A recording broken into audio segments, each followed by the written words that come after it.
नमस्कार मुलांनो, कसे आहात सगळे। तर या व्हिडिओमध्ये आपण वर्तुळ 9वी गणित भाग 2 यातला सराव संच 6.1 आपण या व्हिडिओमध्ये बघणार आहोत। पाठीमागच्या व्हिडिओमध्ये 9वी गणित भाग 1 मधला संकीर्ण प्रश्नसंग्रह 6 सोडवून दिलेला आहे। ठीक आहे, ज्याने अजूनही बघितलं नसेल तर त्याने तो व्हिडिओ बघा। आता यातला पहिला प्रश्न काय आहे ते आपण आता बघूया। वर्तुळ केंद्र ओ पासून जीवा AB चे अंतर हे 8 सेंटीमीटर आहे। म्हणजे या ठिकाणी बघा हे वर्तुळ केंद्र ओ आहे आणि यापासून ते हे जे AB अंतर आहे, AB हे काय जीवा आहे, म्हणजेच AB चे जे अंतर आहे ते किती आहे बघा, तर ते आहे 8 सेंटीमीटर आहे। बरोबर, म्हणजे हे आणि हे एवढं अंतर आहे ते किती आहे, 8 सेंटीमीटर आहे। जीवा AB ची लांबी, आता ही जीवा AB आहे तिची लांबी किती आहे, तर ती आहे 12 सेंटीमीटर आहे। तर वर्तुळाचा व्यास काढायचा, आपल्याला पूर्ण वर्तुळाचा काय काढायचा आहे, व्यास काढायचा आहे। ठीक आहे, आता सुरुवातीला बघा आपल्याला काय करायचं आहे, इथं O आणि A काय करायचं आहे, डॉट डॉट लाईनने काय करायचं आहे, कनेक्ट करायचं आहे। म्हणजे या ठिकाणी आपल्याला एक त्रिकोण तयार होईल। बरोबर, OM ही कसं आहे, लंब आहे। या ठिकाणी लंब म्हणजेच काय असणार, इथं 90 अंशाचा कोन असणार आहे। मग सुरुवातीला O आणि A हे डॉट डॉट लाईनने काय करायचं, आपल्याला कनेक्ट करायचं आहे। ठीक आहे, मग आपण आता उत्तर लिहायला आता सुरुवात करूया। तर बघा आपण इथं सुरुवातीला काय लिहायचं आहे, त्रिज्या OA काढा। म्हणजे इथे तुम्हाला दिसते मगाशी सांगितल्याप्रमाणे O आणि A काय करायचं आहे, डॉट डॉट लाईनने कनेक्ट करायचं आहे। रेख AB वर रेख AB म्हणजे जीवा AB वरती M हा बिंदू असा घ्या की AMB, म्हणजे इथं बघा AMB म्हणजे AMB हे तिन्ही एकाच लाईनमध्ये आलं पाहिजे। आणि त्यानंतर AMB वरती बघा वर रेख OM, म्हणजे हा जो रेख OM आहे तो लंब जीवा AB, म्हणजे आपल्याला AMB या रेखवरती किंवा या रेषेवरती किंवा जीवेवरती आपल्याला OM ही रेषा अशी घ्यायची आहे की OM ही लंब असणार आहे AB ला। ओके, लंब म्हणजेच काय इथं चिन्हाने दाखवले बघा, म्हणजेच ती 90 अंशाचे त्यांच्यामध्ये कोन असणार आहे। आणि AB हे जे त्यांनी अंतर दिलेलं आहे या जीवेचे अंतर आहे 12 सेंटीमीटर आहे। आणि आपल्याला माहित आहे की वर्तुळ केंद्रातून जीवेवर टाकलेला लंब हा जीवेला दुभागतो। म्हणजे आता हा आपण इथं जर लंब टाकला या ठिकाणी तर तो या जीवेला दुभागणार आहे। म्हणजेच दुभागल्यामुळे काय होणार आहे, यांचे आपण दोन जे भाग आहे ते इझिली करू शकतो। म्हणजे हा भाग आणि हा भाग एकाच मापाचा होणार आहे। आता ही टोटल जीवा 12 सेंटीमीटर आहे म्हटल्यावरती A to M हे अंतर 6 सेंटीमीटर असेल आणि B to M हे अंतर किती असणार आहे, 6 सेंटीमीटर असणार आहे। बरोबर, मग आता पुढे आपण ते सोडवूया। तर बघा वर्तुळ केंद्रापासून जीवेवर टाकलेला लंब जीवा दुभागतो।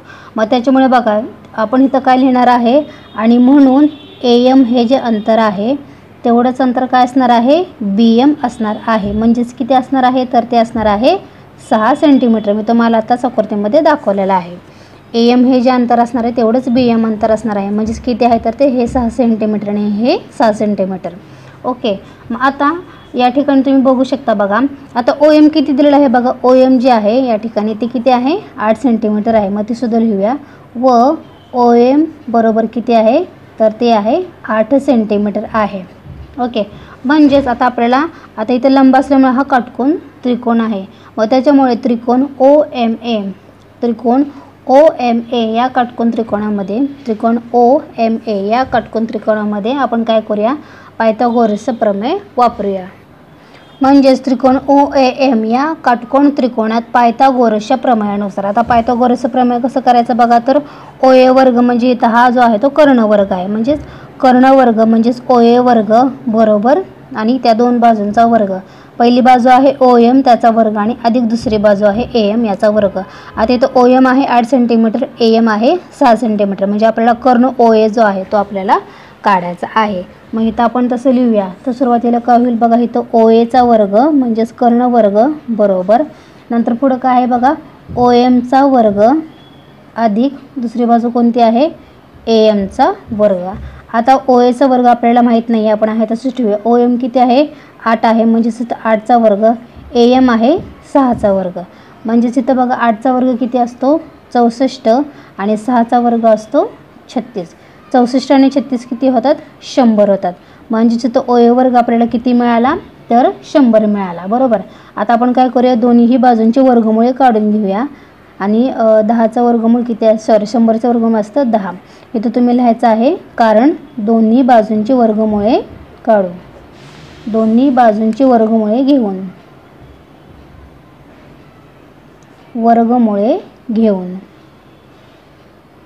OA वर्गाचं वर्गमूळ OA आणि 100चं वर्गमूळ आहे 10. म्हणजे आपल्याला OA किती मिळाला तर OA आपल्याला 10 मिळालेला आहे. बरोबर. OA म्हणजेच काय असणार आहे, म्हणजेच ते असणार आहे त्रिज्या. आता बघा या ठिकाणी त्रिज्या आपण कशाने दाखवतो तर R ने दाखवतो. म्हणून R बरोबर म्हणजेच त्रिज्या ही किती झाली आहे, किती आपण काढलेली आहे तर ती 10 सेंटीमीटर काढलेली आहे.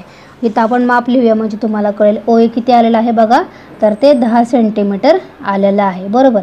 आता OA आणि आपल्याला काय करायचं आहे, हा पूर्ण व्यास काढायचा आहे. आता आपल्याला त्रिज्या मिळालेली आहे 10 सेंटीमीटर. बरोबर. आता त्रिज्याच्या दुप्पट काय असते, व्यास असते. बरोबर. मग आपण असं म्हणू शकतो इथं D म्हणजेच काय आहे तर D म्हणजे व्यास आणि 2R म्हणजे त्रिज्येचं दुप्पट काय असतं तर ते व्यास असतं. मग आपण काय म्हणू शकतो इथं, आता इथं आपण जर किंमत भरली 2 गुणिले R किती आहे बघा 10 आहे. म्हणजेच आपल्याला D किती मिळाला 20.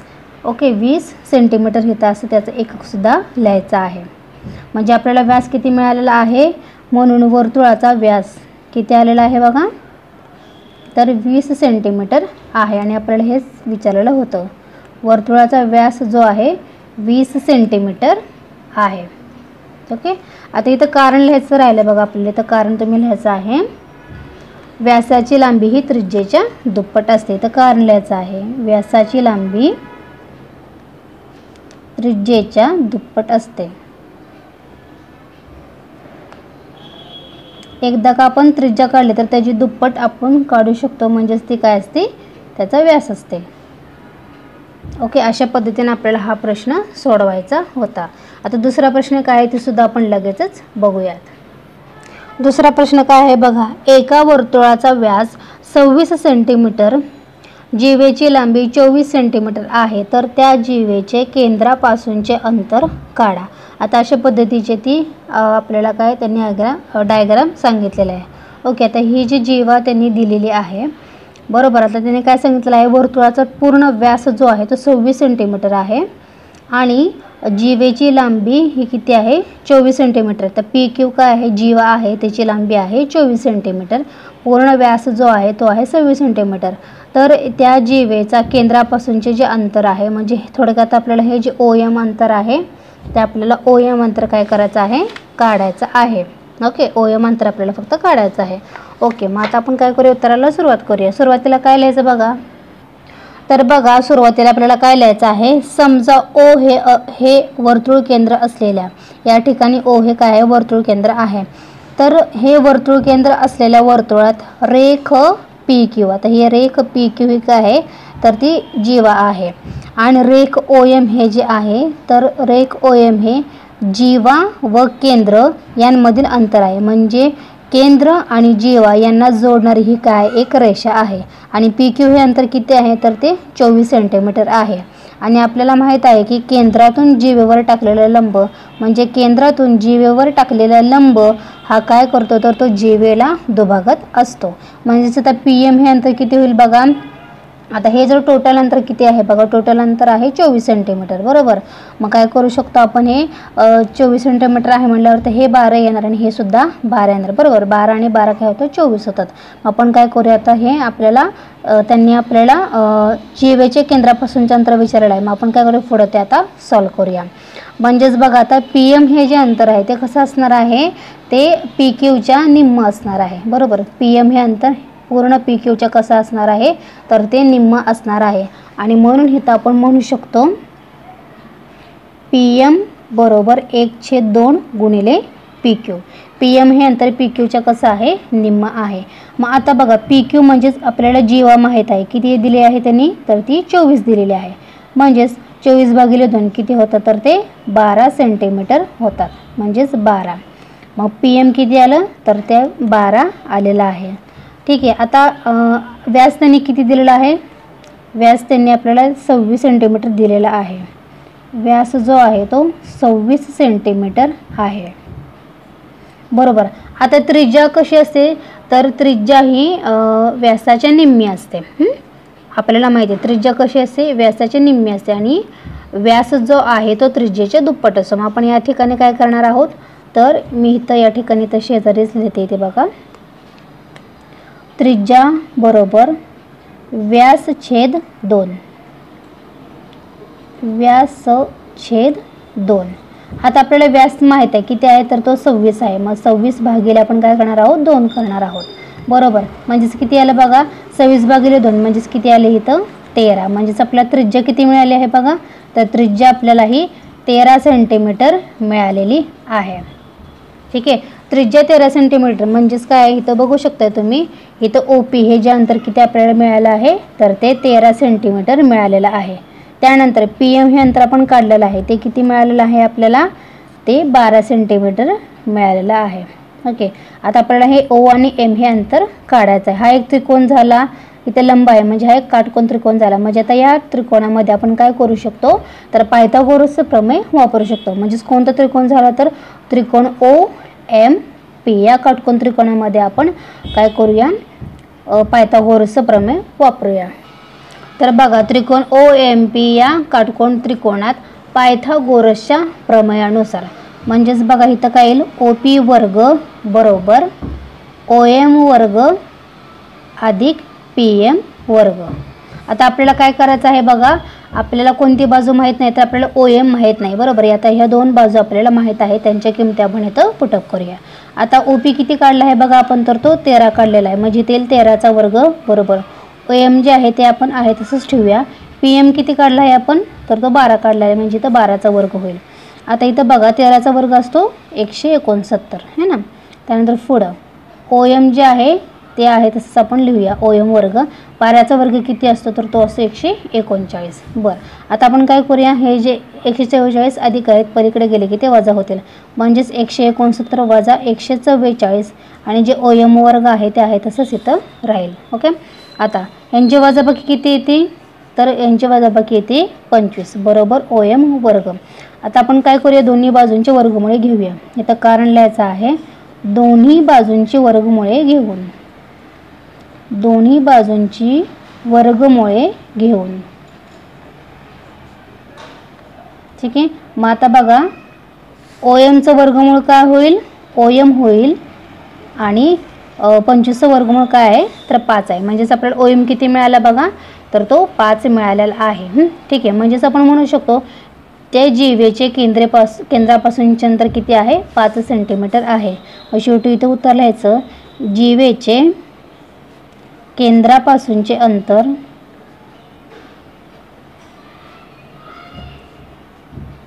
किती आहे, 5 सेंटीमीटर आहे, 5 सेंटीमीटर आहे. अशा पद्धतीने आपल्याला हा प्रश्न सोडवायचा होता. समजलं नसेल तर पुन्हा एकदा चेक करू शकता. आपल्याला इथं काय करायचं आहे, पायथागोरसचं प्रमेय वापरून आपल्याला ते जे अंतर आहे केंद्रापासून ते जीवेपर्यंत ते अंतर आहे OM, ते आलेलं आहे 5. अशा पद्धतीने हे प्रश्न आपल्याला सोडवायचा होता. तिसरा प्रश्न काय ते सुद्धा आपण बघूयात. तर तिसरा प्रश्न काय दिला आहे त्यांनी ते आपण बघूयात. वर्तुळाच्या केंद्रापासून जीवेचे अंतर हे 30 सेंटीमीटर असून वर्तुळाची त्रिज्या ही 34 सेंटीमीटर आहे, तर जीवेची लांबी काढा. आता या ठिकाणी तुम्ही बघू शकता जीवेचे जे अंतर आहे ते आहे 30 सेंटीमीटर. ओके, आणि वर्तुळाची जी त्रिज्या आहे ती आहे 34 सेंटीमीटर. म्हणजे ही OA ही काय आहे, त्रिज्या आहे, त्याचं अंतर आहे 34 सेंटीमीटर. ठीक आहे, आणि जीवेचे जे अंतर आहे केंद्रापासून ते जीवेचे जे अंतर आहे हे अंतर ते किती आहे, 30 सेंटीमीटर आहे. तर आपल्याला जीवेची लांबी म्हणजे ही पूर्ण जीवेची लांबी म्हणजेच आपल्याला थोडक्यात AB या ठिकाणी काढायचं आहे. ओके, तर आता आपण आता काय करूया, उत्तराला सुरुवात करूया. तर बघा आपल्याला काय लिहायचं आहे, O वर्तुळ केंद्र असलेल्या वर्तुळात रेख AB ही जीवा आहे. हे कुठं आपण आकृतीमध्ये बघितलेलाच आहे. जीवा AB ही वर्तुळ केंद्र O पासून 30 सेंटीमीटर अंतरावरती आहे. त्यांनी आपल्याला प्रश्नामध्ये दिलेलाच आहे. आणि म्हणून OM जे अंतर आहे ते किती आहे, तर ते 30 सेंटीमीटर आहे. आणि त्याची जी त्रिज्या आहे, त्रिज्या म्हणजेच OA जो आहे तो किती आहे, 34 सेंटीमीटर. हे सुद्धा त्यांनी आपल्याला प्रश्नातच दिलेलं आहे. आता बिंदू M ही जी आहे, तर बिंदू M आणि जीवा AB यांचा बिंदू M जो आहे, आता या ठिकाणी मी तुम्हाला डायग्राममध्ये दाखवते. या ठिकाणी जो आहे तो आहे बिंदू M.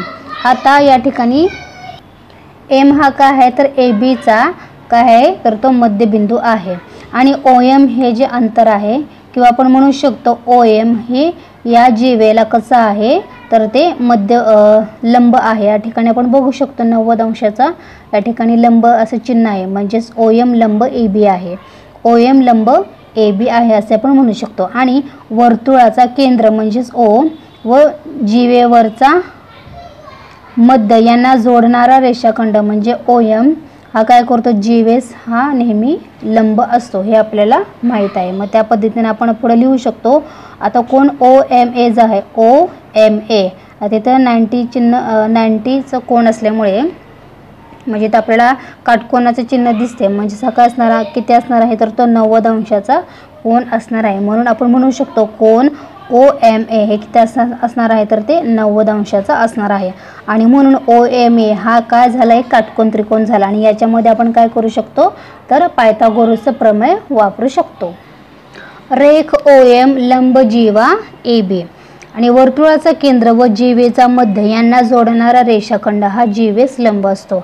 आणि त्यामुळे आपण म्हणू शकतो कोण OMA हे जे अंतर आहे ते किती आहे तर ते 90 अंश, तो जो कोण आहे तो 90 अंशाचा आहे। आणि म्हणून काटकोन त्रिकोण OMA याच्यामध्ये आपण पायथागोरसचं प्रमेय वापरू शकतो। मग त्यानुसार आता इथं काय येईल बघा, तर OA वर्ग बरोबर OM वर्ग अधिक AM चा वर्ग येईल। ठीक आहे, आता आपल्याला बघा OM माहित आहे किती आहे तर ते 34 आहे। मग इथं आपण लिहूया 34चा वर्ग बरोबर OM किती आहे तर ते आहे 30। मग इथं लिहूया आपण 30चा वर्ग। AM आपल्याला माहित नाहीये ते आपण आहे तसंच इथं लिहूया। आता काय करूया बघा, 34चा वर्ग 30चा वर्ग जो आहे तो या ठिकाणी आले की वजा होईल। मग इथं आपण लिहूया 30चा वर्ग, पुढचे जे AM आहे ते त्या साईडला आपण आहे तसंच ठेवूया। ओके, आता आपण काय करूया, यांचा वर्ग नाही काढत बसायचा, ते वर्ग आहे। मग आपण काय करूया 34 अधिक 30 आणि दुसऱ्या कंसामध्ये 34 वजा 30 करूया। ठीक आहे, आता ह्याच्यामध्ये आपल्याला फॉर्म्युला वापरायचा आहे। कोणता फॉर्म्युला वापरायचा आहे बघा, या ठिकाणी तुम्हाला सांगते मी, A वर्ग वजा B वर्ग असेल तर ते आपण कसं सॉल्व करतो बघा, पहिल्या कंसात A अधिक B, दुसऱ्या कंसात A वजा B हा काय आहे तो फॉर्म्युला आहे बरोबर। मग अशाच पद्धतीने या ठिकाणी आपण याचा वापर करूया। मग इथं कसं होईल बघा, नेक्स्ट स्टेप काय होईल बघा, पहिल्या कंसामध्ये 34 अधिक 30 होईल आणि दुसऱ्या कंसामध्ये 34 वजा 30 होईल आणि पुढचं जे AM वर्ग आहे ते आहे तसंच या ठिकाणी राहील। ओके, मग आता बघा 34 अधिक 30 किती आहे, 34 अधिक 30 यांची बेरीज असते 64 बरोबर, 64 असते। आणि 34 मधून 30 गेले किती राहिले तर ते 4 राहिले, म्हणजे 64 गुणिले 4 येईल। त्याचे चिन्ह आहे ते गुणाकाराचं आहे आणि AM वर्ग जे आहे ते आहे तसंच या ठिकाणी येईल। आता बघा 64 गुणिले 4 किती असते तर ते 256 असते। ओके, आणि AM वर्ग ते आहे तसंच या ठिकाणी राहील। आता काय करूया, दोन्ही बाजूंची आपण वर्गमुळे घेऊ। इथं कंसामध्ये लिहायचं कारण दोन्ही बाजूंची वर्गमुळे घेऊ।